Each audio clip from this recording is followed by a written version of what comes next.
a guy that we have to talk about in this one who obviously we have to disavow and just get out of the way quickly. He's barely a working actor. Obviously, we don't support Stephen Baldwin endorsing Trump 3 times.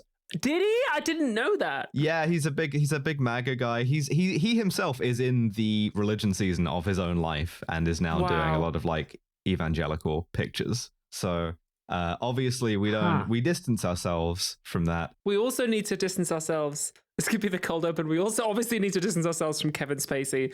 Who? Something happened? Mr. acquitted of all charges. Yeah, the actor, yeah. Last I heard, he was acquitted of all charges. So Yeah. Mr. Acquitted of all charges. Listen, I had an ending for this, which is just to say that this is an episode of Kill James Bond about the film The Usual Suspects, which is a film directed by Bryan Singer, starring Kevin Spacey. Ooh. You will have to bleep this bit. Welcome to the file hour.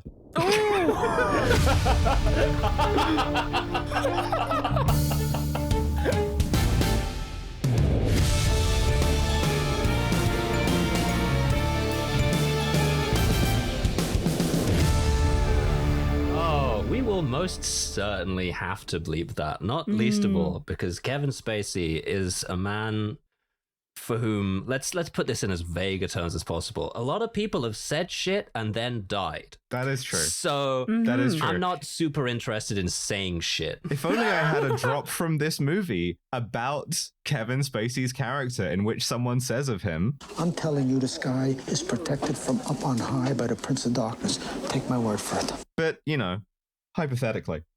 Hypothetically. Hi, welcome. Kill James Bond. Hey. Hi. It's November. I'm joined, as always, by my friends Abigail, Thorne, and Devon. Hello. What's up?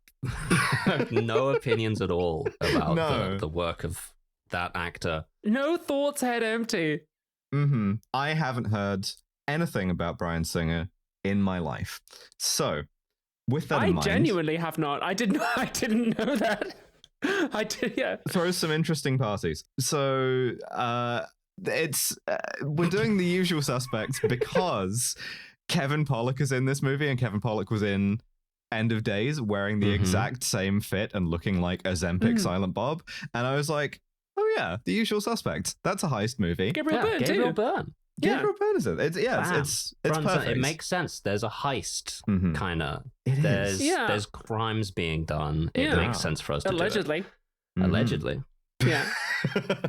If you haven't seen The Usual Suspects before, 1995's The Usual Suspects, and you don't know what happens in the movie The Usual Suspects, go and watch The Usual Suspects. Yeah, you should go and watch it because like it is unfortunately an extremely good film. It's very well written. It did win the Oscar for Best Original Screenplay, and like it kind of deserves it. It's very well written. It's really good. Yeah, I wouldn't. It's pretty good. It's fun. I think in some ways it's kind of dated now as a movie, but like it is a movie that you do need to. You can have spoiled for you, right? In the same way, we'll be doing the same thing when we do Fight Club, right? Where it's like there is a big like piece of plot information which we have to reveal, which will kind of spoil it for you. So, like Zardoz. It's like we said with Zardoz, but this isn't as good as Zardoz. Yeah, that's true. Well, that's a real opinion that I have. I agree, actually. Yeah, it wasn't an opinion I ever expected to have, but I agree with you fully. Yeah, check out The Usual Suspects. We will be spoiling The Usual Suspects. I'm going to give you a space to watch the movie The Usual Suspects.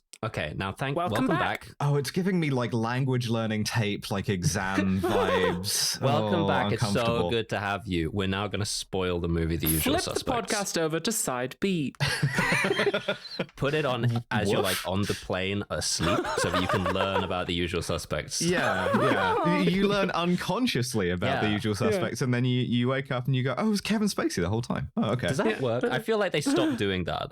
That might indicate that it doesn't work. Yeah, I wish that worked. I think the only thing it works for is like Sissy Hypno, which is how we all got this way. But like, of course. But so we begin on a boat in the middle of San Pedro Harbor in California at night. Bodies litter the deck, right? There are like sort of like small fires everywhere. This is the aftermath of a serious gunfight. And a guy in like a fedora and a trench coat, because this is a noir film as well. It's a neo-noir.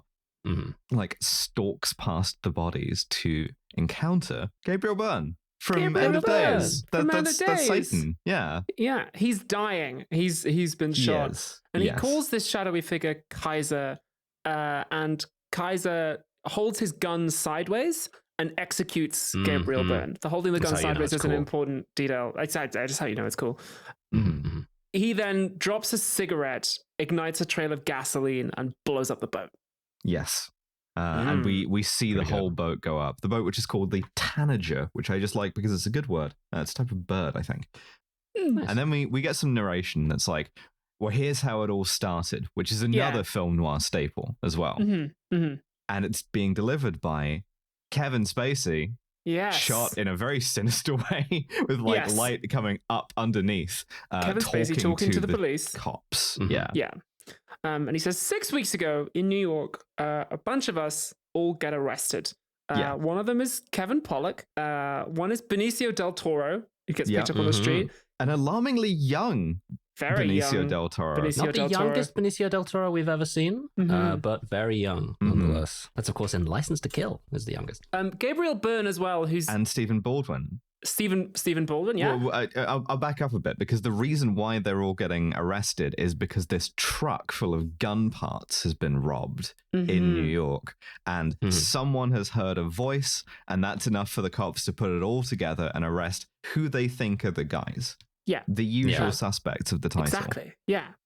Gabriel Byrne is in a posh restaurant when he's arrested with a lady and a French couple, and we're going to spend a bit more time with him than some of the other characters. And he's quite upset to be arrested in this posh place in front of this lady. He's trying to go straight. He's doing business. Yes, as we see. Yeah. And it's also really funny because he's doing it in a way that he is bad at it. It's not like hugely textual. It's not laughing at him, but his pitch to these guys is a restaurant that changes with the taste without losing the overall aesthetic. And I'm like, all right, thanks, man. Perfect. Like, we'll call you. This is not a guy who knows what he's doing, but he is trying to go legit, and the cops take great pleasure. In particular, one customs agent, Dave Kuyan, takes particular pleasure in like arresting him very visibly and ruining his meeting with his investors. And so they get put in a police lineup, and they have to repeat a phrase which the hijacker of this truck allegedly said: "Hand me the keys, you fucking cocksucker." And they're all like laughing about it and joking about it. As Kevin Spacey tells us in the narration, this is essentially a shakedown. Like, they're pretty sure none of them did it, but the cops are just rounding them up to harass them, basically. And you get a sense of the sort of like tone on set, which was apparently constant corpsing. Because as they're all doing the "hand me the keys, you fucking cocksucker" line in the most, like, each of them puts their own little spin on it in a way that is like obviously ridiculous to them, and they're all making each other laugh. They even like get Gabriel Byrne to crack a smile as well.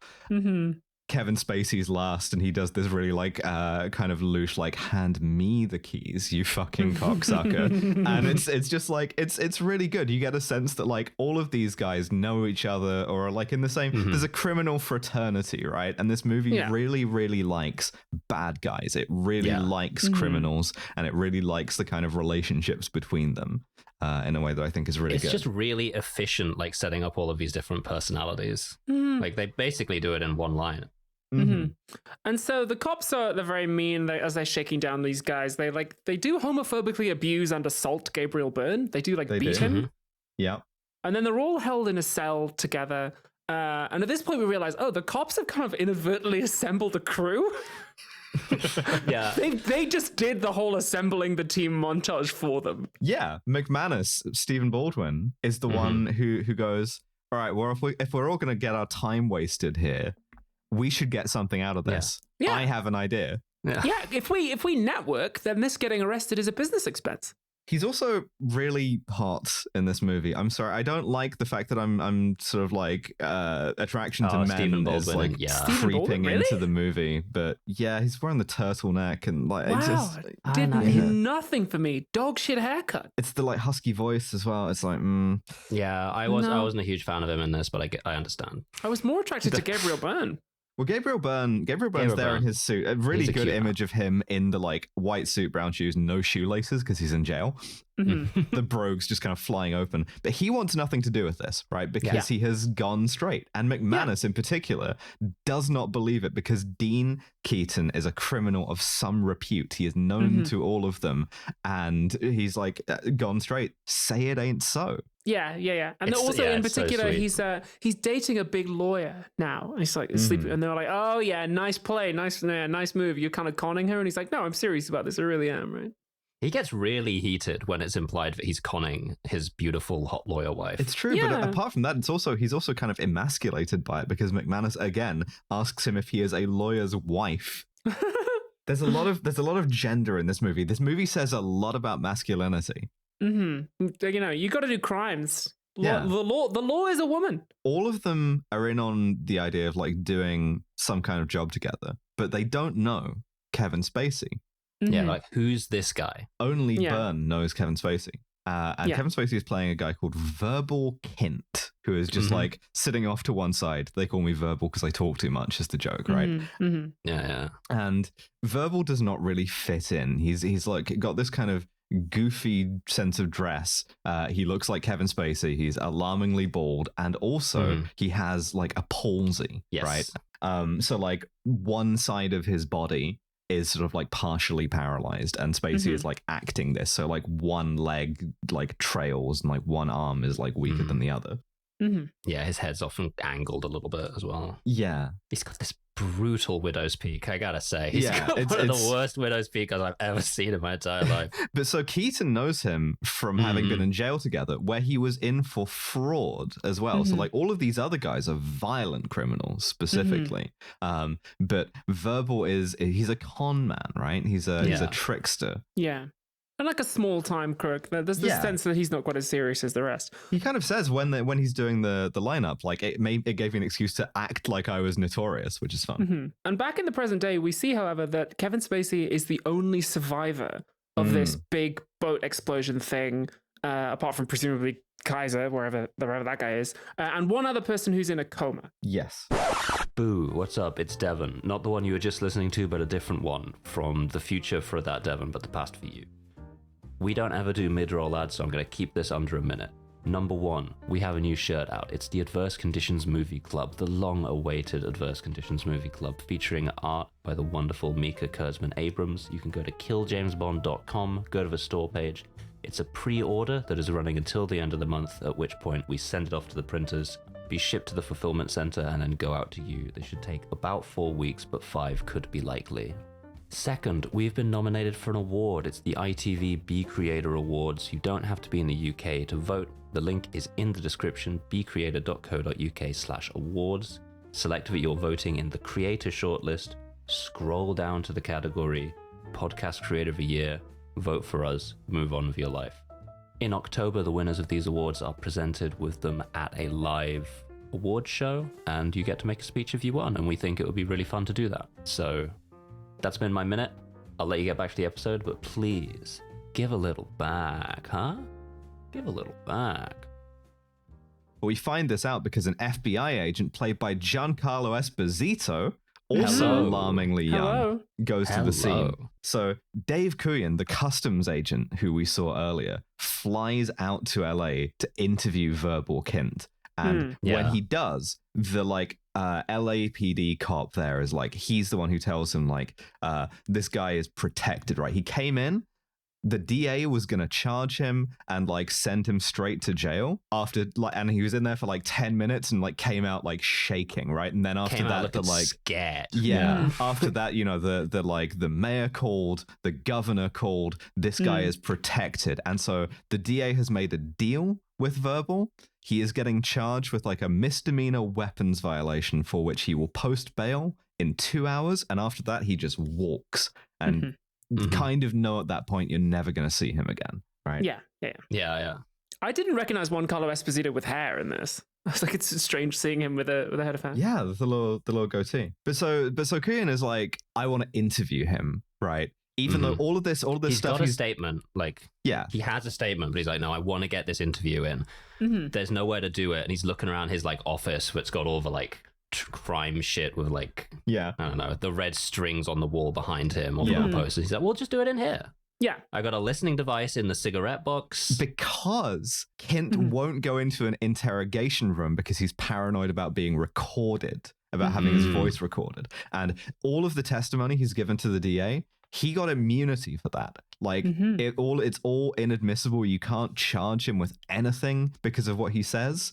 And so he's going to try and arrange this one interview at the 2 hours he's got left with him. Yeah, because they want to know what's happened, because like 27 people are dead, including Keaton. Kevin Spacey's the only survivor, other than this like one other person who's in a coma. And also they highlight like, if this was a drug raid or drug deal gone wrong, there's no drugs, there's no weapons on the boat, it's not like there's gold bullion. Like, what the fuck was this? So they bring in Verbal Kint. And he is very obsequious to Kuyan. By the way, this role of Dave Kuyan, it's Chaz Palminteri. They offered this to a bunch of different actors, and one guy who turned it down was Robert De Niro, and who has always regretted it apparently. And I'm recasting that in my head. I can see it. I really think Chaz fucking nails it though. I really can't imagine anyone else doing it. Genuinely. So Verbal is initially pretty obsequious, right? He's like, I like cops. Oh, could I put? We get this beautiful moment where just before they go in there to talk to Verbal, like they're having that cop discussion outside about him, and he's in there, and you see first of all he's staring directly at the cigarette holder that we know has a hidden recorder in it, and he's just looking at this fucking board behind them. Just his eyes just scanning across it constantly. And it cuts back out to them and they get in there. It sort of like looks maybe a little bit compulsive, but also, you're not sure what that means yet. But so Kuyan goes in and Verbal is like very obsequious. He's like, I'd have liked to have been a cop myself, but you know, the cerebral palsy. He keeps starting a bunch of unconnected stories. It's like, oh, when I was like picking beans in Guatemala, or when I was part of a barbershop quartet in like Spokane, Illinois. And the guy's like, focus, man. Enough with this ADHD shit. Like, tell us what the fuck happened. So Kuyan tries to threaten him, right? He threatens him because he knows a dealer, right? And there's a good joke line here, which is, you know, a drug dealer called Ruby Deemer, and Verbal's line is, you know, a religious guy called John Paul. And Kuyan's like, he's my guy, and if you don't give me what I want to know, I will have a price put on your head, right? Because you've got like immunity, doesn't protect you from me, right? Yeah, immunity from the law, but not from the criminals.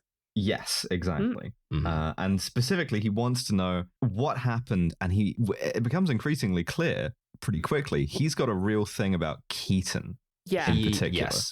He genuinely. Well, I don't know how I want to say genuinely. He seems to believe that this man has not gone straight. Yes. Like he's very, very set against him going straight. We saw him ruin the business deal earlier on. He is like, and now that this guy's in the ground, he's like, this is his fault 100%. We need to pin it on him. Yeah, he's got a vendetta against Keaton. In like film noir, like cop detective parlance, he has a real hard-on for him, right? Like, yeah. This, like, he's Zenigata moding for his Lupin, who is allegedly dead, ostensibly dead. What becomes of the Zenigatas when their Lupins go straight? Oh, that's rough. That's tragic. They don't believe it. They don't believe it. Kuyan's also absolutely adamant that he's like smarter and more capable than Kevin Spacey. He's like, I'll fucking kick your ass. I'm smarter than you. Like, you can't get around me. You got to tell me what happened. Yeah. Because the implication is that like Verbal is being protected by someone else, right? Because of what he knows. But the Kint Verbal is himself like weak, right? So we flash back again to after the lineup. They're all getting let out of the police station because Keaton's lawyer girlfriend has like gotten him out. Right? She's come down there and Karen girl bossed him out of jail. Yeah, which apparently took some doing. She notes that like they were trying to hold him without like even any authority to do that for like longer. And we see he's really trying to go straight. He really is sincere about this. But also the rest of the gang are just like watching him from the other side of the street, just being like, come on, man. Yeah, doing some great lurking. He's got a real wet puppy vibe to him this whole movie, and that does something for me good, I gotta tell you. Yeah, I find, he's he a is sad attractive. man, a pathetic man. They're giving good lurk, and meanwhile he's across the street, like she's like telling him that she loves him, And I mean, we only see him get punched in the face, but like it sort of hints at something darker here. He just kind of stares off into space and he says, "They ruined me in there tonight." Like this is like it's brutal. He doesn't even like acknowledge her for a second because he can't. He's too busy thinking about like them and the cops. And how the cops are never going to let him go straight because they're just going to keep harassing him and like, you know, ruining his reputation. Yeah, he's in a real low point right now. He's real vulnerable to someone maybe getting in there and telling him to do crimes. And so Verbal shows up at his apartment, or really at the lawyer's apartment, because as he notes, it's not like you own this place, right? It's like this nice kind of yuppie situation. And he explains that the job is stealing $3 million in emeralds. We're going to do Tokapi. We're going to do that, but like hardcore. Specifically, what I think is a really inventive target, right? Because it's a very plausible thing. New York's finest taxi service. Yes. New York's finest taxi service is a corrupt ring of police officers who have worked out that there is a lot of money to be made in escorting people, smugglers, drug dealers, whoever, in a police car. So you can charge them and they are protected by that, right?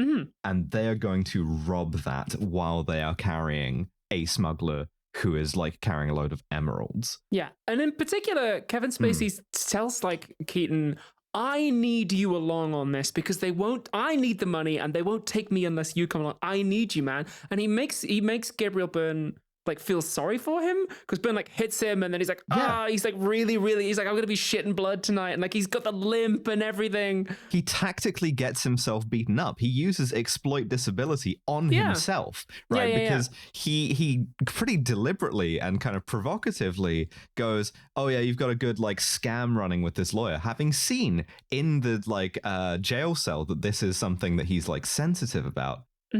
To provoke him into like beating him up a bit. And then after he has been, he's like, oh no, I was out of line, you know? It's really good. It's such a good like ingratiation strategy where he's just like, I'm sorry, that's my fault. And he sits down on his like conversation pit downstairs. It's a split level apartment. The decor is awful, but it's what you can imagine for sort of a semi-rich guy in 95. But he sits down on this looking away from him. And like, that's when he's like, you know, I got a way to do this that wouldn't kill anyone. Which we see as Keaton's determinant as well, is that like this is the smart play. This is the thing that sells him is no killing. And so we see the heist go off, right? And it's shot quite sparely as well, which I really like. First of all, I also got to say, if we're introducing a figure here, which I think we should, it's amazing this hasn't come up in Eurospy season. I love a target-coded man. And there are a number of ways you can target code a guy, but one is putting him in a white suit. Another is making him like very fat.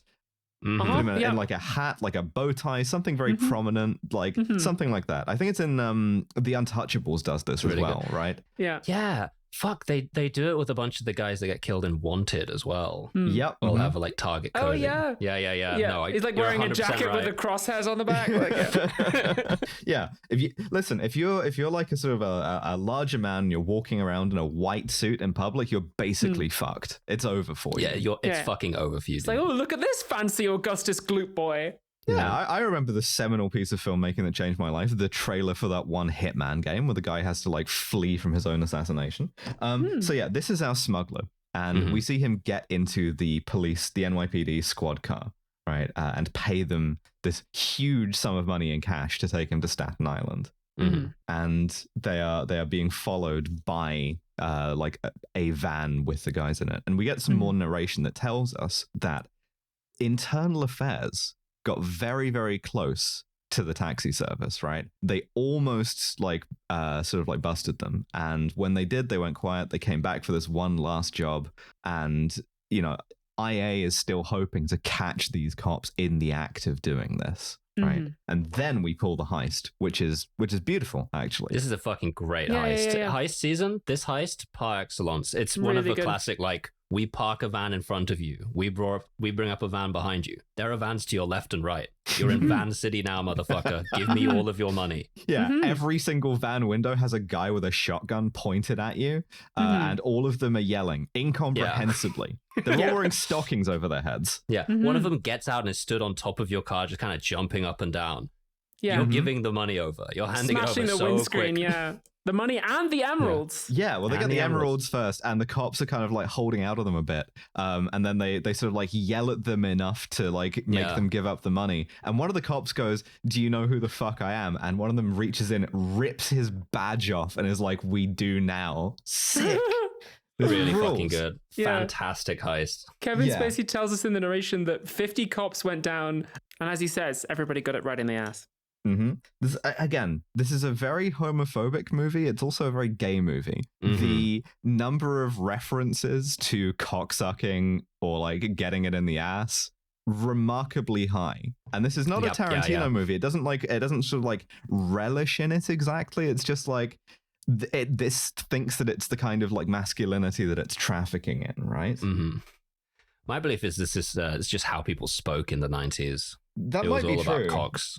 Yeah, I think it's all cocks and asses back in the day. There's a lot of like casual homophobia. Not that there were any asses back in the day, of course. No, Flat of course. No. But so the heist goes off perfectly, and we see the gang dividing their, not dividing their loot, inspecting their loot, which is these like perfect emeralds. And McManus is the guy who knows the fence, Redfoot, and he's like, Redfoot. All right, well, I'm just gonna go with Benicio del Toro, whose character name is Fenster, which is kind of funny because they say it a million times and it sounds a bit like his name is Fenster, which is slightly funny.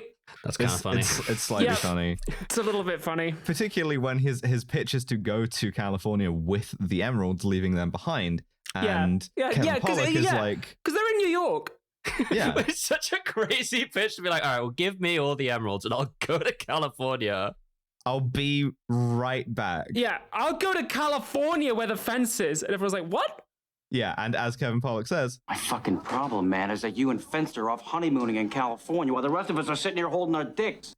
And so this leads to the two of them getting right up in each other's personal space. They look like they want to kiss so badly. Yeah. And Pollock's like, I believe it. You want to dance? And you see the actual corpsing just worked in. You see Baldwin just kind of like losing it a little bit and just start laughing.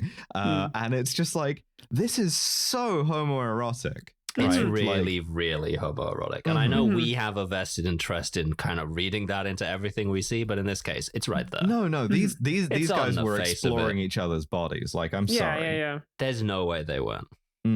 So the plan is instead, they all go to Los Angeles together. We're all going to go to California. Yeah. And that means that Gabriel Byrne has to like break an appointment with his girlfriend, which he feels kind of bad because he's got to go for a lads onto a crime trip. Yeah. And he's there the whole time. He's like, oh, my beautiful lawyer wife would hate that I'm doing crime. He has to leave while she's downstairs. And we get a great shot of him like looking at her from this like upper floor balcony, just like staring down at her, being like, oh, I'm such a sad boy that I have to do crimes, but I have to do this. And it's Kevin Spacey who's like, we're going to miss the plane. We got to go. Yeah, he's like, we got to go send her a note or something. Yeah. So they go to LA and they meet with Redfoot, who is a real Matthew McConaughey looking motherfucker. Insanely cool leather jacket. We go back to the present day for a moment. Dave, the agent, thinks that this story that Kevin Spacey's spinning is bullshit. Because he's like, wait, no, Keaton isn't some love-struck puppy. No way. This is bull. He wouldn't like go straight for some girl, right? So Keaton was indicted for murder. He killed 3 prisoners when he was in Sing Sing. He's a really nasty bastard. And he used to be a cop. And when he was under investigation a few years ago, he faked his own death. So no way is he fucking dead now. Yeah, this is Kuyan's whole thing. He's like, this guy, first of all, he's faked his death before, and we're not looking into this. Like, he's definitely faked it again. He's behind all of this. Tell me what you know. Tell me what you know, Kevin Spacey. Him being a cop specifically is important as well as like context of why he has this like real animus for him is because he was a dirty cop. And it also then makes sense to be like, well, if he was a dirty cop, why wouldn't he have known about the taxi service? Why? That's his idea. He came up with that plan. Definitely, yeah.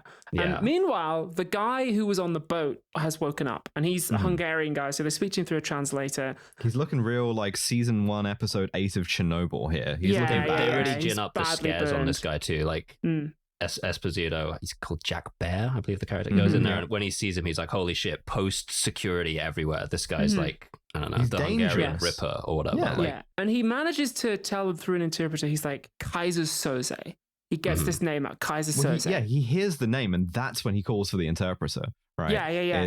Because this guy is speaking like, oh, shit. only Hungarian, and he doesn't recognize any of it, and he's saying something more and more insistently, and then he drops the name, Kaiser Soze, and that's when you see the Esposito's effect on Jack Bear as well. He's like, holy fuck.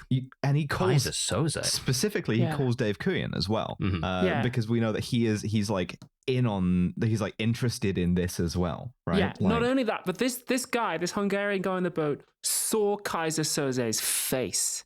We don't learn that yet though, because that's just like a separate. It's the next scene with him. Back in flashback, you just get the like Kaiser Soze name, and then it Kaiser cuts Soze. away. Yeah, because it's like hits. Yeah. You know? So then they meet with Redfoot at the fence, and he's like, "All right, sure, whatever. I have next job for you."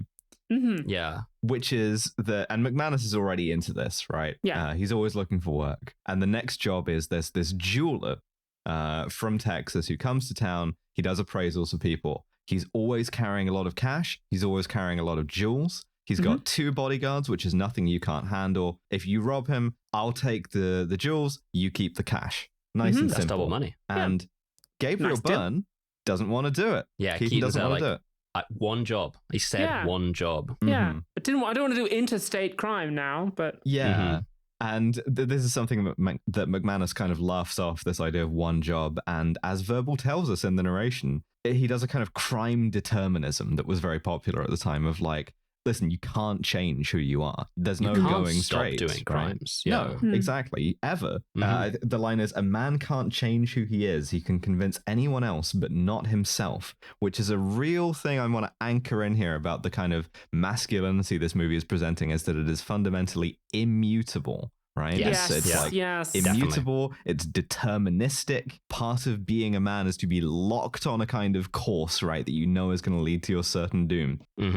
And is violent too. Yes. Exactly. And so we see that it takes one day of McManus being like, come on, do the job, doing sexy beasts. Yeah, it takes like no time at all. He's just like, come on, are you going to do the job for me? You got to do the job.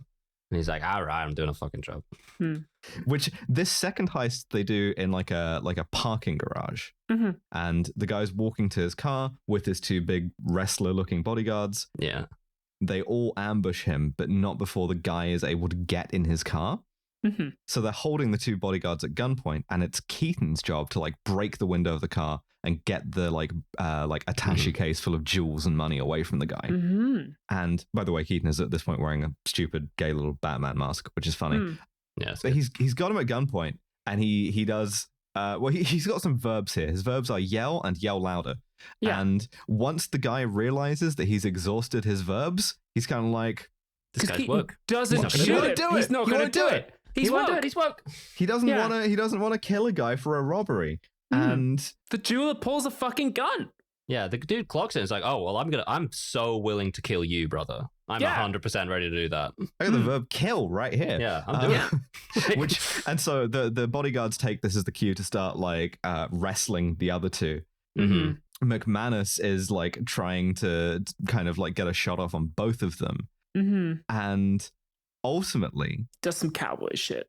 He does. He kills them both with 2 guns at the same time while wearing a racist hat.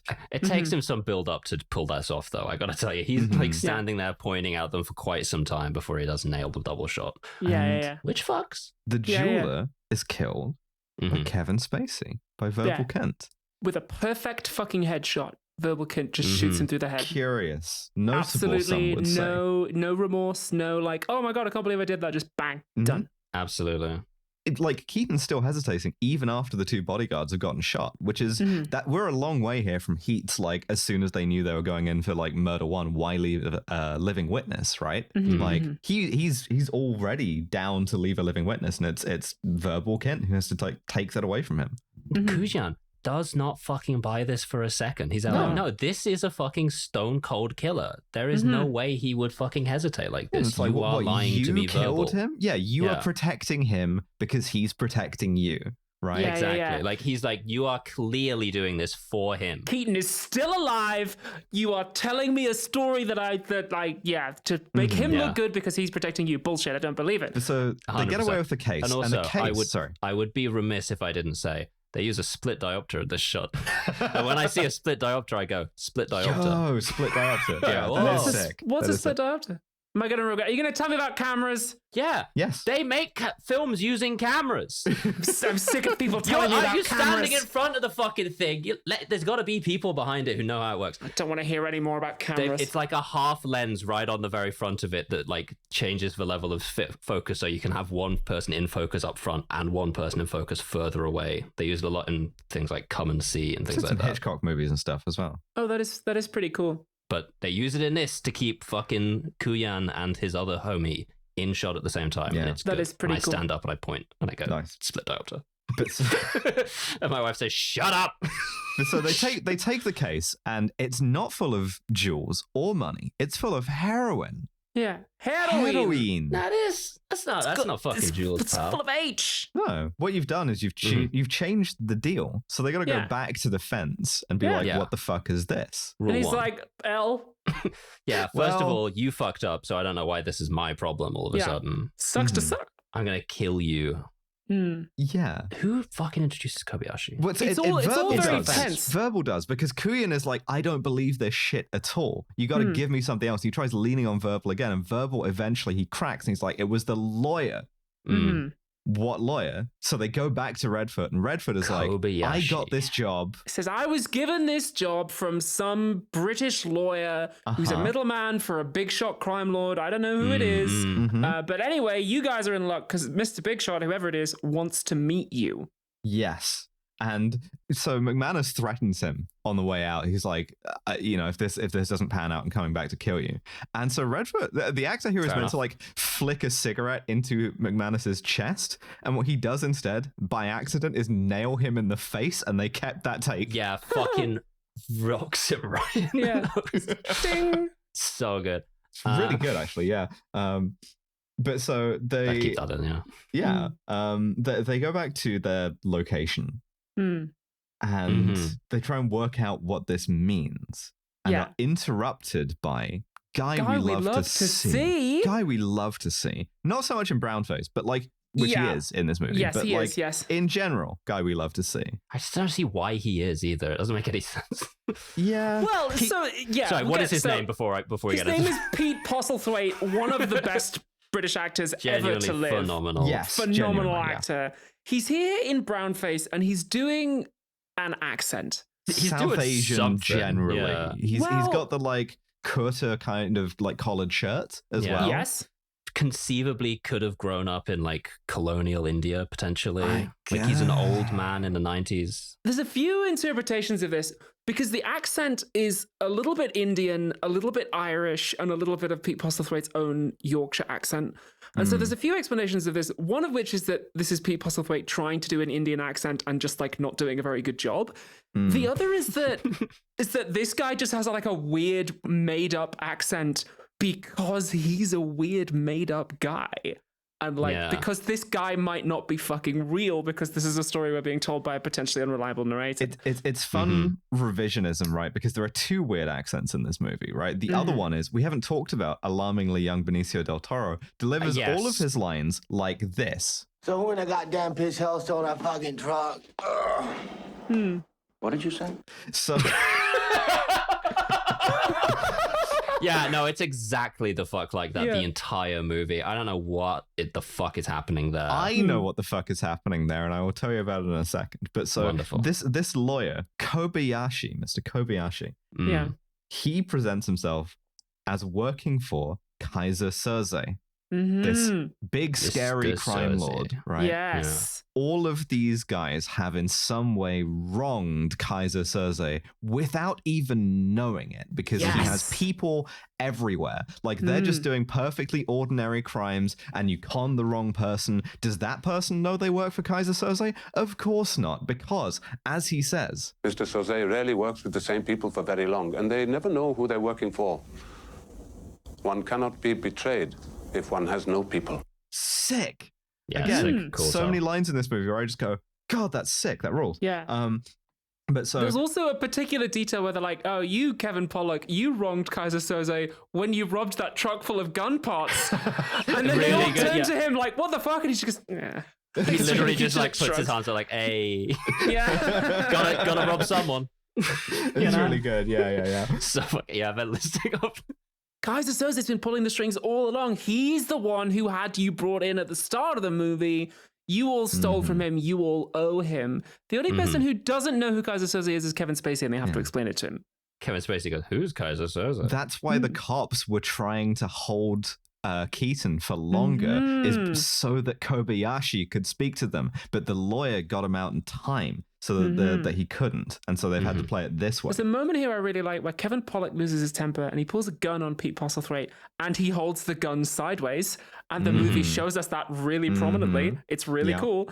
And Pete Postlethwaite's like, "That won't do you any fucking good. You're already on the hook for murdering the jeweler and his 2 bodyguards, and if you like, we can just dob you in for that and make the water that you're in even hotter. So how about you do a fucking job for Kaiser Soze, big man?" He presents this as well as an order from Kaiser Soze as well. Like, it's not like he's not asking you, it's not an interview. You will do this.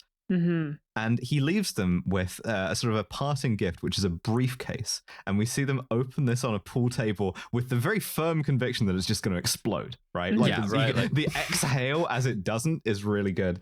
But what is in there is like an envelope for all of them. The one for Fenster will probably be the episode arc, 'cause it's quite a funny visual. And it's got the docs. It's got the dossier. Yeah, they got fucking everything, pal. Every crime you've ever done, every sweetie you've stolen from the fucking village shop, it's in here, buddy. Photos of Gabriel Byrne with his girlfriend. Yeah, and so we have to, because Kevin Spacey doesn't know who Kaiser Soze is. We've got to now hype him up some more. Sorry, one more thing, because the job that they want them to do. Is he's like, there's going to be a boat in the harbor with $91 million worth of cocaine on it. It's being dealt by some rival Argentinians of Kaiser Soze. We want you to blow up the fucking coke. And hey, as a sweetener, you can keep the money that they're bringing in to like pay for it. Sure. Yeah. And so at this point, they're like, Kevin Spacey's like, who the fuck is Kaiser Soze? Keaton doesn't believe that Soze exists, right? He thinks he's just a kind of like boogeyman, right? It's a name that you use to scare people. It's a kind of flag of convenience, right? But we see that Fenster does and is scared, right? Because he has heard that Kaiser Soze is like a butcher, specifically. He's like, a very, very dangerous man.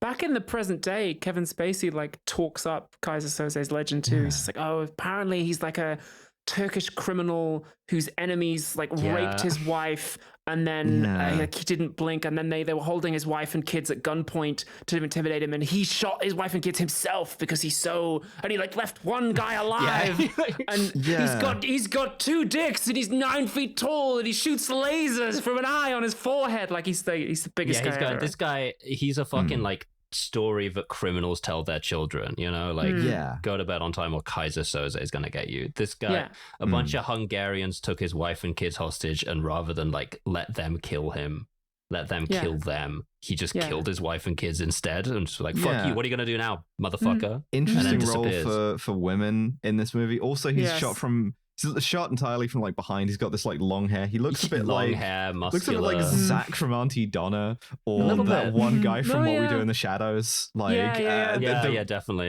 Jermaine Clement from What We Do in the Shadows. Name 2 men with long hair, sort of like moment there on my part. But like, and so Kevin Spacey realizes that Dave the agent is like trying to use him to catch Kaiser Soze, and he's like, you're never going to be able to do it, right? As soon as I get out of here, Kaiser Soze is going to have me fucking killed, and there's no way you can protect me from him. I'm fucking toast. Yeah, he plays it. He goes, I am being protected from on high because Kaiser Soze knows I survived that night, and the second I walk out of here, I'm 100 kinds of fucked. So, like, you can't threaten me with anything because I know I'm done. He knows I saw him. Like, he's going to fucking kill me. It's over for me. Yeah, and also, in particular, he says, you think a guy like that comes this close to getting caught and then sticks his head out? No way. You're never going to catch him. After this, you're never going to see him again. Yeah. Right? Like, you're never going to hear about him again. So Fenster runs, right? Because it's like the only plausible thing, and this is why Fenster just dips out. Fenster just dips out. No warning. Crazy. No warning at all. I guess Fenster just wasn't ready to commit a serious crime. So the reason why Benicio del Toro plays the accent so weird is because reading the script, he works out that Fenster's only role in the movie is to die to establish threat, right? And then he's like, if that's the case, there is no point in me doing anything other than getting really weird with it, right? To make it more memorable, which is such a brilliant kind of spite move by an actor, and it works perfectly.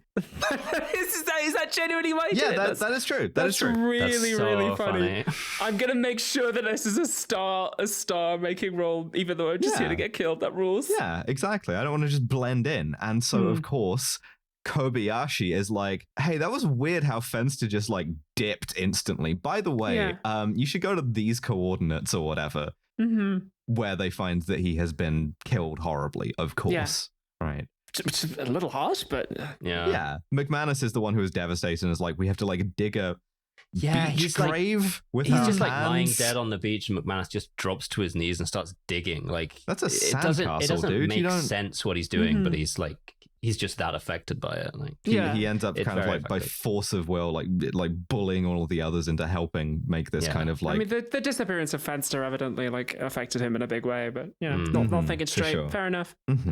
What? What the fuck happens next? What happens next is that they try and like turn it around on Kobayashi, right? Because they do, yeah. Gabriel Byrne's like, Kaiser Soze is not real, and but this Kobayashi guy is, so we're gonna go fuck him up. Yeah. So Kobayashi is going to his office, right, and is ambushed by McManus with a silenced pistol, because they're all disguised as cleaners, and he like kidnaps him up to a construction area where they're all waiting, and we get some, again, very, very homoerotic sex and death conflation here. McManus is like very horny to kill this guy. This is one of my favorite types of environment that you can find in America, is that you've got an office building where there are people at work, but if you keep going up, there's like the empty floors that have all the construction stuff on. Oh, yeah, of course. That's a great fucking place to do crimes. That's a great place to set your movie. I love that shit. And Pete Postlethwaite is cool as a fucking cucumber. That's a third location. He is. When Gabriel Byrne is like, Kaiser says he's not real, you're fucking with us, he's like, oh, he definitely is, big man.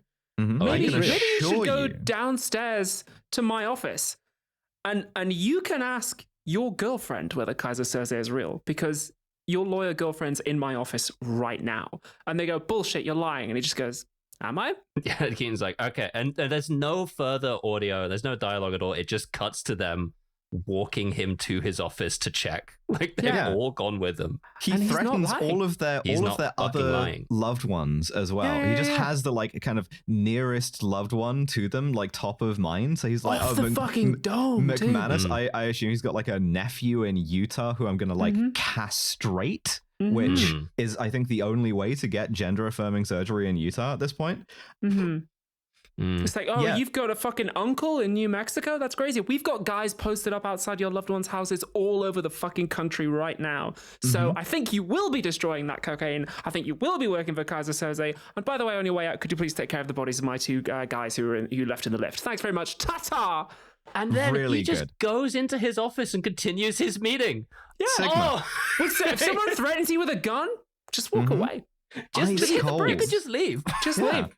It's also like, as well, we should say that the initial order, right, made pretty clear that this was a suicide mission, in the sense that, like, he said, like, Mr. Soze does not expect all of you to survive, but those of you who do will be, like, handsomely rewarded, right? Because if the gang are bringing in $91 million worth of cash to buy this cocaine, destroy the cocaine, steal the cash.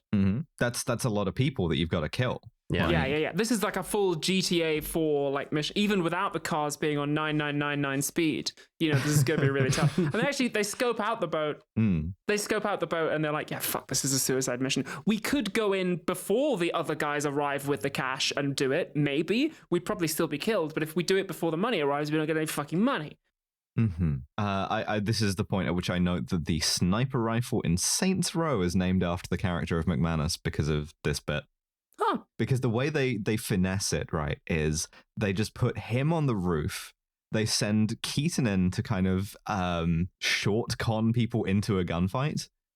Yeah. Verbal's not really going to do shit. Verbal's going to watch the back, right? Like, because he's got like kind of 1.5 like functioning legs, essentially, right? He's not running anywhere. Yeah. But he's told to hang back by Keaton. Yeah, this is something Keaton he makes sure him. to tell Kuyan in the interrogation room. He's like, Keaton was just like, hey man, like, what are you going to do in a gunfight? Yeah, you're going to get Wait by the car. killed. Just stay out of this. Yeah. Right? We'll and tell handle my girlfriend that I tried. I really tried. Mm-hmm. Meantime, stay here. And by the way, Kevin Spacey, I want you to take the money. I want you to have the money, Kevin You're my Spacey. homie, brother. Yeah. I love you, Kevin Spacey. Yeah. And he's back, and like, Kuyan is not fucking buying this, like, even slightly. Yeah, no.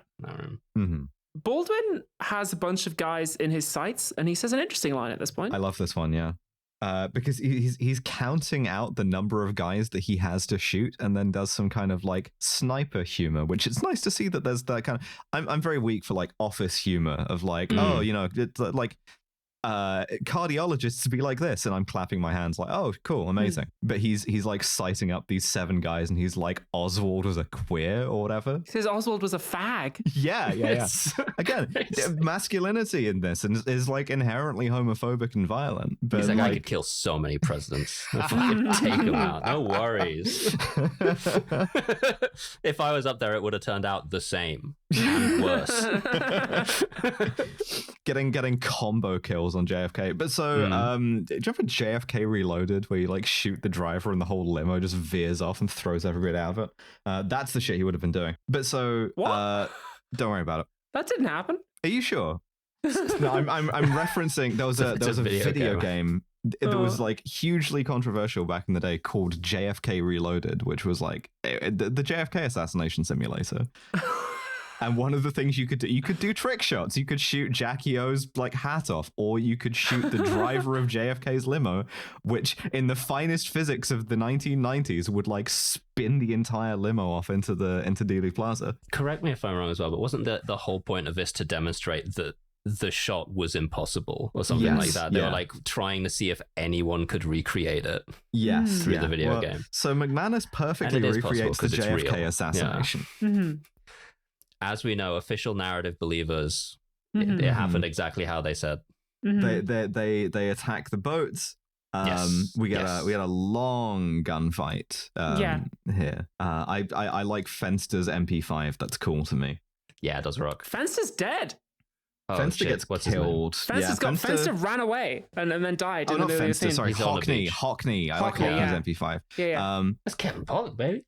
Kevin Pollock finds the cash in a van, and he's like, "Oh, hubba, big crates full of cash." And then he's shot in the back by an unseen assailant, whom he turns around to see with his like dying breath and is like, shot. And oh my god, we see Agent Dave asks Kevin Spacey in the present, like, "Where were you doing all this?" He's like, I froze up. I was scared."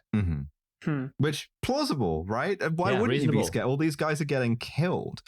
We see there's one particular guy on the boat who, as it's getting attacked, like knows he is in the shit as well. Right? He is also target coded. He is a target coded man, although he's just wearing a bathrobe.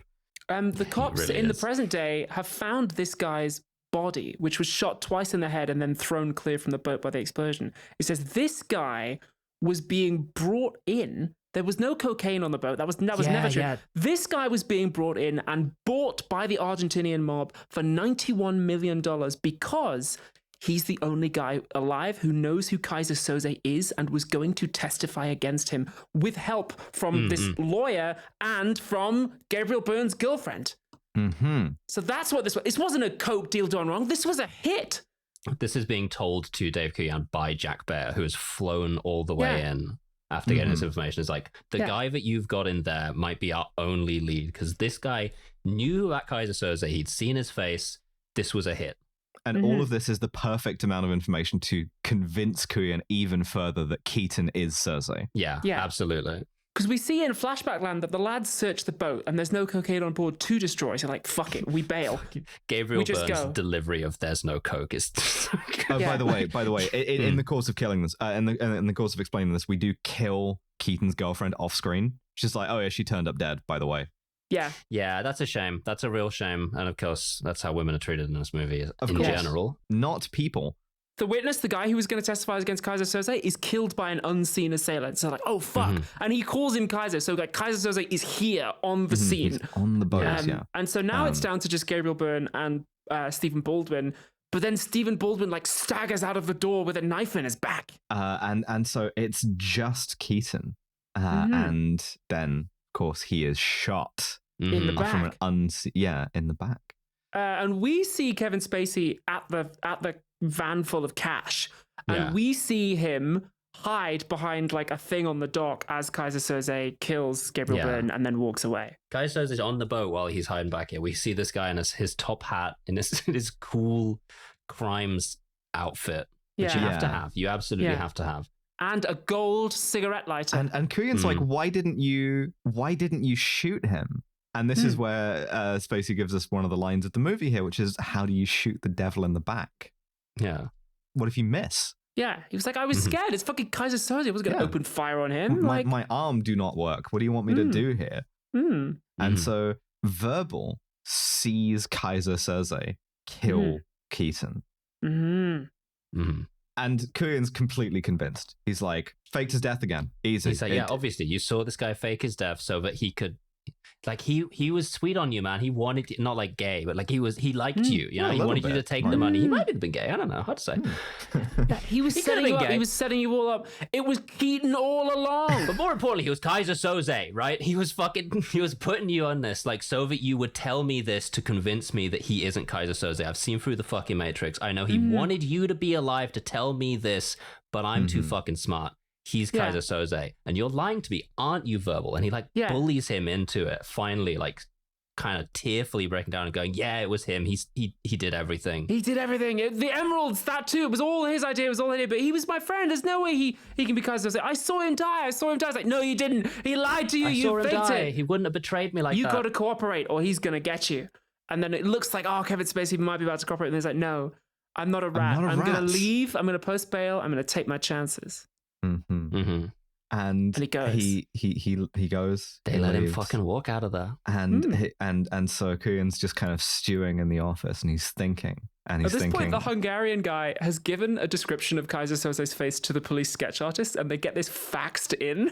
Just faxing in achingly slowly. Yeah, it's so fucking good. The whole time Kuyan's staring at his board, and he's going like, oh, fuck me running. And he sees... it takes a second for the penny to drop, but all of the like bullshit that he was saying, like when I was in a barbershop quartet in Skokie, Illinois, and like, it's like the brand of the whiteboard is Quartet, and it was made in Skokie, Illinois, and it's like seeing that he sees like fucking everyone's names. He sees Redfoot. He sees all of this shit about Guatemalan coffee beans. He's like, oh fuck. He drops his coffee mug and realizes that the make of the coffee mug is Kobayashi. Yes. This is all intercut with Kevin Spacey walking the fuck out of there. Yeah. And not just walking out of there, but like you see the palsy stops. You see he starts limping. He starts walking really strongly. You just see it from like, you just see the face. With the gold lighter. And gets into a car. Kuyan's like chasing him outside at this point. Gets into a Jaguar driven by Pete Postlethwaite. Who is wearing brown face in real life. He doesn't say anything, so we never established whether his accent is like real or not, or what the fuck his deal was. But his face is at least real. Yeah, the brown face is real. That's Pete Postlethwaite. I don't know. Odd aspect, but that's real. Yeah, and Kuyan is just like left standing outside the police station, completely lost. None of it was real. It was all final bullshit. nail in the coffin. The fucking face stops coming through the fucking fax, and it's exactly Kevin Spacey. It's a really bad drawing of Kevin Spacey. Perfect drawing of Kevin Spacey. So what we learned is that Kevin Spacey did the crimes, but he got away with it. Yeah, what we learned is it's really difficult to make criminal charges stick on Kevin Spacey. And you can investigate him for years. And he was acquitted of all charges. And a lot of people, turned up dead who were gonna maybe like change that. Dr. Plummer. It's like if testifying against Kevin Spacey can be really bad for your health. Which is In this movie, yeah. I don't love that Kevin Spacey has an entire career between this House of Cards and LA Confidential of playing the Sigma criminal. I mean, it's not really the same in LA Confidential, but like still, and House of Cards. Yeah. There's a remarkable amount of crime movies that have Kevin Spacey in them from this era. The guy who just like figured out how to get away with the crimes because of how smart he is. Yeah. It's like you don't ever like to see an actor take roles to their head like that. Like it's just, apart from anything else, it's just really gauche. Just the Christmas message thing he uploaded to YouTube after he got... It's one of the craziest things I've ever seen in my entire life. With the Queen Elizabeth mug? Genuinely, it's just... What the fuck was that? in character? No criminal wrongdoing. No.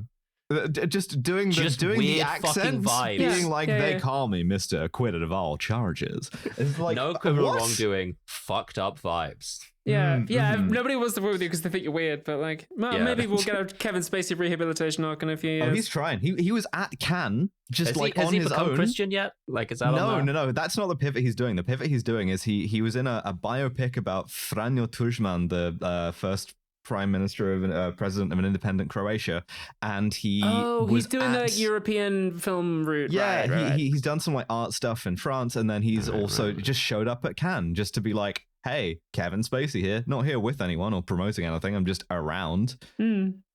It's weird with these people. They just kind of like try and just like creep back into things, and requires constant vigilance, you know? Well, repercussions don't seem to exist for media celebrities, even when it's proven. So Mr. Acquitted of all charges, I imagine we'll see so much more of him. Oh, God. For The Usual Suspects too. Yeah. Will they do a kind of a necro That'd be a sequel to this? difficult one to hit. I bet you they'll try. Somebody will be trying to write Usual Suspects too. Someone right now is trying to write The Usual Suspects too. And it's me. I'm happy to announce with Nebula. No, I'm kidding. And they've got Kevin Spacey written down and then crossed out and then written down again and then crossed out and then written down on a whiteboard. But like, am I going to do this? But we don't have. I guess the discussion that I want to pull up here is please. To what degree is any of what we've just seen real, even slightly? Well, Pete Postlethwaite is in brownface. Pete that we know is real. Is in brownface. He's not called Kobayashi because that's the mug. The Keaton thing, I think, is the most easily fictionalized bit, right? Yeah. Like the whole narrative of like tenderness there. Yeah, it's definitely being talked up massively by verbal, I would say. Like, Guyan is obviously, he's our only guy pushing back against this, and he's established to be extremely biased against Keaton. But I do believe that he has some amount of the truth to it, that like this man is a cold-blooded killer. There's no way that he was hesitating throughout the whole second heist. Maybe he did know something about the New York's finest taxi company, you know, like it's all possible, right? Yeah. We don't know because it's Scheherazade. Like it's just like it's Scheherazade, baby. Tale that we've been spun, entertaining though it is. What it says about masculinity on the other hand, whispers, but we are absolutely equipped to fucking say what this says about masculinity. I think this says more about masculinity than like a lot of other heist movies try to. Is the thing, like because it has a real kind of like vision of a criminal fraternity, right? That has a violent, homosocial, homoerotic masculinity, homophobic too. Yes, absolutely. Masculinity is when you and the boys are compelled to be homosocial, homophobic, and violent. The three homos. Which, like, yeah. the original title for this podcast as well. Yes! That's pretty good. Pretty good. Yeah. That's going to be the art for Western season with us on the poster for the Three Amigos as well. Three homos, yeah. Yes. All right, yeah. I'll do Western season just to have that art, mate. Yeah, 100%. same. I'm willing to fucking do it. But yeah, so women exist as like objects of violence transactionally. Sometimes they have lines. One of them has lines. I guess so. A cop is a kind of like animal, which is fun. That is fun. I appreciate the kind of contempt for cops that this movie has. But that's like, those are the things that it's kind of mostly defined by. And again, I come back to this idea that like, and Verbal is sort of lying, right? When he says that you can't change who you are, you can't change your nature, because of course that's what he's been doing the whole movie. And I like that it positions this as like, oh, this is like a kind of precept of masculinity. It's just like, once a thief, always a thief. You can't change. And that is textually a lie told to exploit the person it's being told to. That's not, being done in a feminist way, right? But it does mean verbal uses all of the kind of artifacts of masculinity so much to his own advantage across this movie. He exploits like Keaton's pity for him. He exploits everyone else's kind of contempt for his disability by making himself invisible with it and by just kind of like tagging along, by being the person who plans. It's also notable as well that the masculinity in this is always contingent, and there is always the option of being called a woman, being compared to a woman, being sort of like invalidated in some way like that. Like they call each other ladies whenever they're fighting. It's kind of it ties with the kind of homoeroticism as well, as it's a really insecure thing that like the like homosexuality alluded to is contested as like a kind of a struggle between a masculine and a feminine for dominance. Like this is part of what gives Verbal the edge, is that he's able to see these patterns and exploit them. Being definitely the one person who is slightly less homophobic in your friend group allows you superpowers, essentially. Yeah, basically. I'm thinking specifically of like the opening scene where Kuyan is just literally yelling at fucking Verbal. He's like, I am smarter than you. I am better than you. I'm going to work this out here. And like, that is something that Verbal has like set in motion personally. It's not just a renunciation, but an exploitation of these kind of forms of masculinity in order to do a kind of more effective kind of violence, which is interesting to me. I think it's a little bit subversive in that way. It's also interesting that like the tale that he tells about Kaiser Soze, the shots we see of Kaiser Soze in the flashback is like this massive, like broad, muscle-bound, long-haired Turkish guy who is willing to commit violence against women, and that's part of the legend, that how like he talks him up.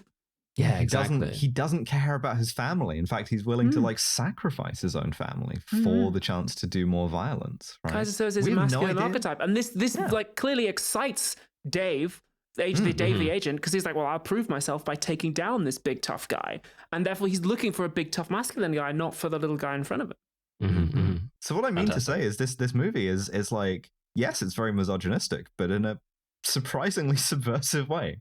I think there is something here that we can kind of like say this is interesting, right? This is you can definitely sometimes slightly reproduce the thing that you are trying to critique, and it will still be kind of good. Yeah, you just have to sort of like have the like rug pull at the last moment.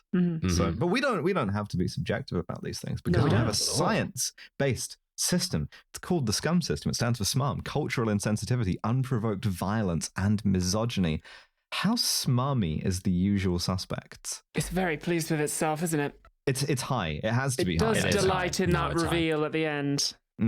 Oh yeah, no, that's you can tell that's the orgasm after fucking jerking for the entire goddamn movie. It's like it's all intercut. They like play back flashbacks of things that everyone has said, and like the whole thing is building to that. It's very masturbatory. Just as kind of, a technical distinction, the S here, I mean, sometimes it's acting, but it may as well stand for screenplay, to be honest. Like, how pleased is the screenplay with itself? And the answer here is extremely. Yeah, I'd be pleased with myself too if I was going to win an Oscar, but... Well, yeah, it does earn it, right? But it's not, the question isn't, it's not unearned smarm. It's just smarm, right? Like, it's you can be smarmy and be good at something. I mean, lawyers exist, right? So, like, I want to go 5, like 6. I would go 6. I would comfortably go 6 for this. Dev? Yeah, no, happily. Cool. All right. Cultural insensitivity, textual brownface. Oh yes, that's very true. There is brownface. Yeah, what the fuck is going on with that guy? Didn't need to be that. I mean, I get that it's there as a kind of kick towards making this up as you go along out of stuff you see in front of you? Or is that something they said after the fact?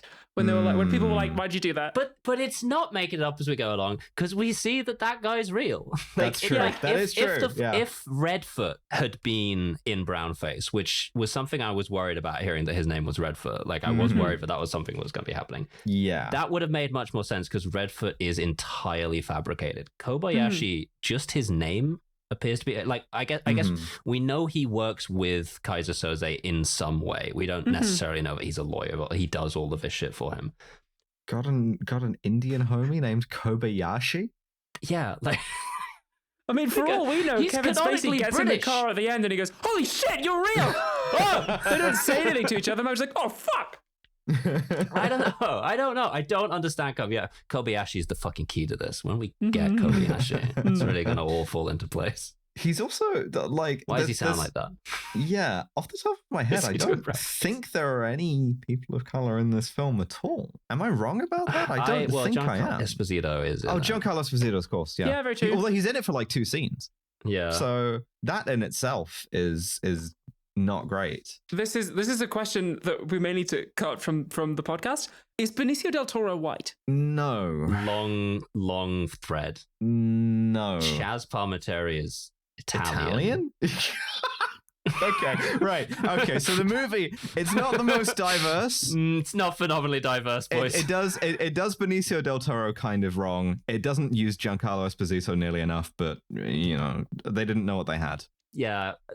I'm glad that Benicio del Toro made his mark on this. That is really by funny. Fighting back against this. It sucks that he had to do it himself, but I respect that as a kind of a gutsy acting decision. I don't know. It invokes a lot of like international crime of like, you know, Argentinians and Turks and kind of Guatemalans and stuff. Yeah. And the kind of like nuclear weapons thing in Pakistan, but it's just to provide like exotic flavor, which is true. Yeah. I would give this like 4. I'd go 4, I'd say. Yeah. Okay. Yeah. Unprovoked violence. So this movie is it's about how cool it is to outsmart someone, really. Yeah. It does show Kaiser Soze triumphing violently, but it is kind of out of like intellect rather than force of will, right? Yes. Which is, I don't know. That's true. It does in that subversive way you highlighted undercut the like usual depiction of masculinity being like violent and cool. If anything, the kind of like violent gung-ho masculinity of the other characters is shown to like work against them. Yeah. It's Kaiser who's like, I have a way of doing this that doesn't involve killing anyone. It's like that's the kind of superior kind of, that's the thing that wins over the sort of the brutish, you know? When Kaiser Soze reveals himself, he stops limping, which sucks, and we'll talk about that. But like it doesn't, he doesn't like rip off his entire face and become someone more handsome than Kevin Spacey, right? Like he's still the like alarmingly bald Kevin Spacey looking motherfucker, right? Which I appreciate. I don't know. This is a really difficult one to quantify, I would say. A Yeah. lot of the people that they commit violence against in the course of the heists are people who are like crooks. I mean, I guess the jeweler was just doing his. Oh no, he was carrying a bunch of heroin. But then again, you know, they shouldn't get the death sentence for that. Yeah, I don't know. Those two bodyguards were just doing their job. Difficult one, genuinely. Arguably, we can read in that Cersei is the one who prefers the New York's Finest taxi service heist to go off without killing anyone. That is shown as a positive thing. That's shown as an ideal to these guys. But then he's very willing to kill the jeweler. But he's using that cynically to get Keaton to stop being straight. Yeah. Right? Like he has no problem killing in the next heist. In fact, he does it with no hesitation whatsoever. So right. I don't know what the violence. I don't know either. I don't know. Let's give it a question mark. Two with a question mark. Let's say that. 2, but it's in italics. Really? I do think that the movie wants us to enjoy and be excited by the violence. And I do like that jeweler and those two bodyguards did not deserve to go out the way they did. We don't know if they went out the way they did, is the thing. I guess the whole thing is is he's a lie. telling that story to a cop to excite him. I guess we have to. Oh, yeah, fuck, you're right. He is telling this direct. He's just trying to ply Kuyan with this because, like, we know that Redfoot is entirely made up. So, how do we know that the second movie does heist want even us to happened? think that violence is cool. That is true. I want Kuyan to think the violence is cool. I wonder. Yeah. We, the audience, are meant to be excited and enjoy that part. I wonder about McManus's racist hat in that bit, because when he kills those two guys, he's wearing a hat with the Confederate flag on it. And I'm like, is that of a time in 1995 when you're meant to be like, this seems like not a great guy. This is more of a kind of a Wayne Grower line situation, right? Because I mean, here's the thing. Like, one of the only, like, well, no, let's split the difference and say 3. Okay, I think that's generous, but all right. Okay. The thing is that we need to find a way to ding this fucker for the ableism, right? We do. And it's not misogyny and it's not cultural insensitivity, but like... Do you want to chuck an extra point on cultural insensitivity? Yeah, I think Let's talk about it now and then add some points to cultural insensitivity. Yeah. We'll talk about it first.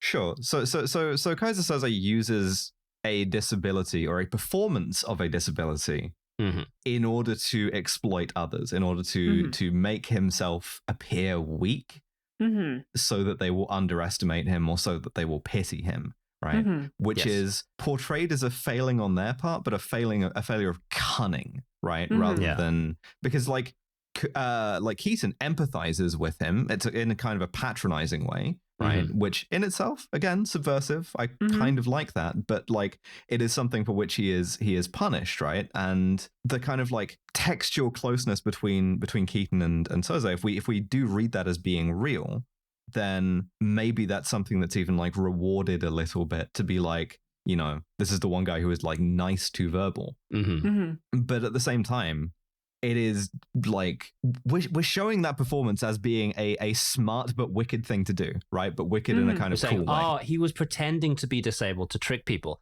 That makes sense. That's smart of him to do. Because that's how evil Kaiser Soze is, but evil in a cool way, right? Yes. Like it's no I matter say we give it what, an extra point.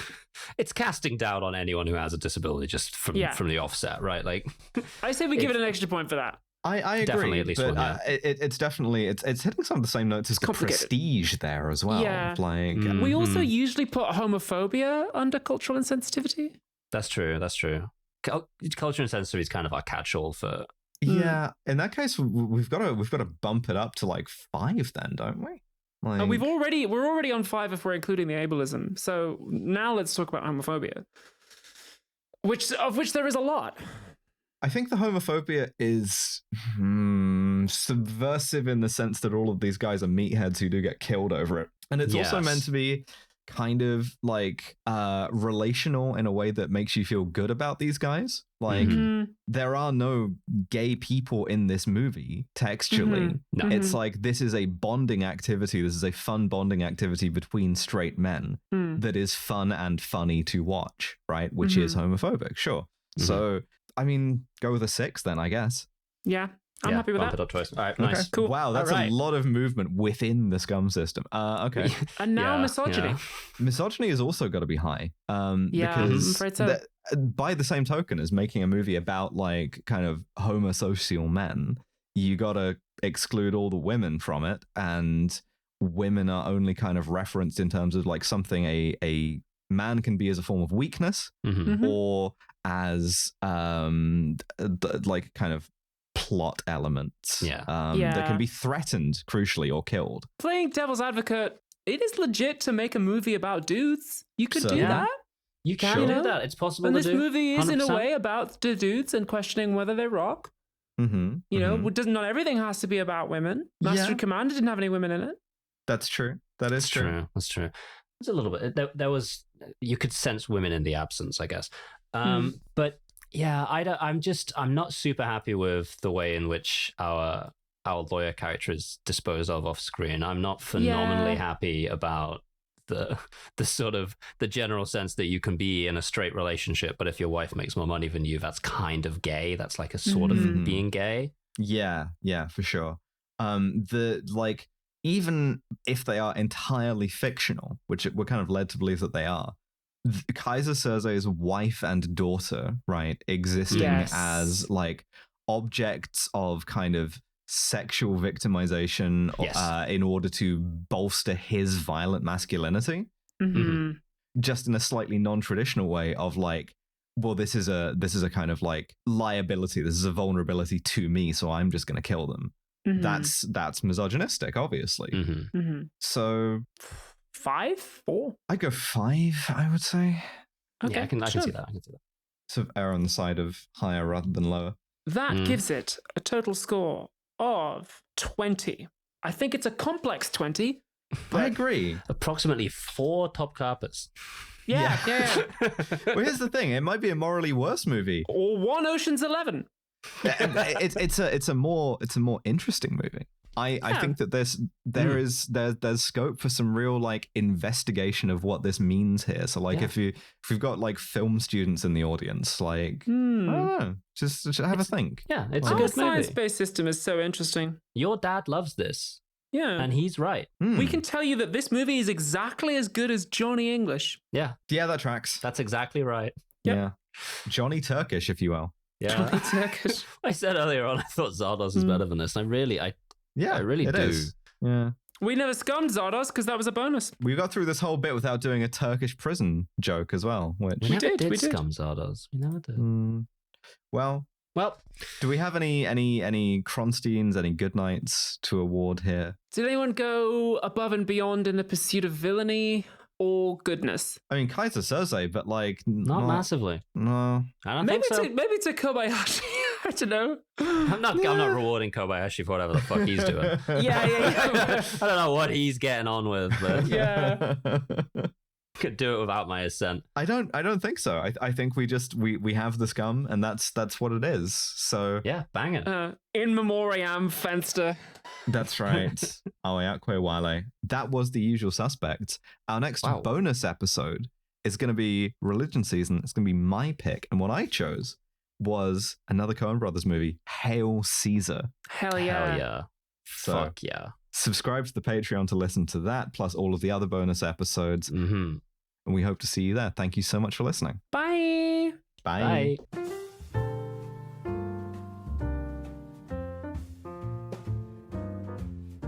Thank you for listening to yet another episode of Kill James Bond. The next free episode in 2 weeks' time is Point Break. But if that is simply too long for you to wait, then we have a Patreon, patreon.com/killjamesbond, all one word, where we're talking about Hail Caesar. And speaking of our wonderful patrons, special thanks always to our £15 and above patrons, and those are Lo Bjornsdotter, Candy Fox, Freya Aloysius, Gustavo Lira, Elspeth Hunt, Jordan Gammy, Nick Boris, Mike Berg, Hannah Oberhardt, Brooks on Jara Country, I Made Estrogen in Minecraft, George Rohack, Canada Will Remember Devon's Promise, Drone Lover, Yarrick, Live Free or Cry, Melody Morrow Gonzalez, Labor Delenda Est, blend together olive oil, salt, garlic, whole lemon, rosemary, parsley for a nice sauce. Library Hitman, Top O, Trip, Jack Drummond, Max Gemainhard, Vinifera, L Memories, Sorgenfolter, Saiga, Rhododendron, Athena V, Danielle Williams, Molly Powerslide, Ashley, Elite Errands Driving Odyssey Exponentially, K Maybe Okay, Staz, Science Daddy, Vita Brava, Anhedonia, May Victoria Roth, Just Shannon for now, Claire, Tim Welsh, Liz Rossi, Forrest L. Novell, Arizona Frog Strangler. I give you permission to get weird with it. Oh, thank God, I've been waiting for permission to be weird for so long, man. Parasocial Butterfly, Penile-Sparing Vaginoplasty, some sort of penile-sparing parasocial vixen, some sort of silly Canadian creature, The Usual Vixen, Crush Hazard, Saturday's Claire, I'm still not gonna read that, Lady Houndstooth, Robert De Niro in Heat and I'm Not Apologizing, Chris Roth, Gilva the Dragon, Claire Baker, A Trans Robot, Kadekin, Whitney Wolverine's Cats, Shrimp and Grits, hell yeah, hi guys, Joyous Uwu, Gender Swap Podcast, Tori, Annie Ruby aka Big J Wetsky, Anya Top, Meet Popsicle, Finn Ross, Cayenne Belladonna Defiant Gender Disaster, Devon Needs to Stop Being So Sexy, Cosmic Parking Lot, Gay_Rat, Krista Swisher, Daniel, Britain, April, Commander Freddy, Slut Kevin, Envious Envy, Mortran, Anya Shenanigans, Lady Ariane, Rope Trick, Clarification, Clairvoyance, Julia Coke, Obsidian Polymer, Alex, Casquatch, Noblesse Oblahai, Sengshen, Liz and Ash at the University of Florida, Wolfscott, John 2089, Isopodgal, Delta Echo Victor, The Duck Whisperer, Wolfie is Normal, Philippa Smith, Al Irwin, Carriad, Josh Simmons, Abigail, Loz Pycock, Pandora, Mage Hazel, Magpie, Mistress Angela Aylis, Turfs Eat Shit and Die Alone, Lauren Baston, Misidentified Lemon, Can't Fucking Spell, Talkative Tiger, Emily Queen of Sloths, Mega Birthday Bee, Zoe Shepherd, Cassandra, Robert Greensmith, Armored Contempt, Valeria Beneficia, Local Lesbian Bogwitch, Meryl is not a vampire, Groundhog finally remembered to vote for KJB, and finally, Tiny Lily. Thank you so much for all of the support. You keep the lights on, you really do. And without further ado, Kill James Bond is, as always, Abigail, November, and Devon. Our producer is the wonderful Miss Nabathe. Our podcast art is by John DeLuca. Our new website, is by Tom Allen. By the way, tangential friend of ours set up a redirect, so you can now get to killjamesbond.com by going to moviefuck.biz. That will redirect you straight to killjamesbond.com. And hey, buy a shirt while you're there. How's that? I'll see you guys next time.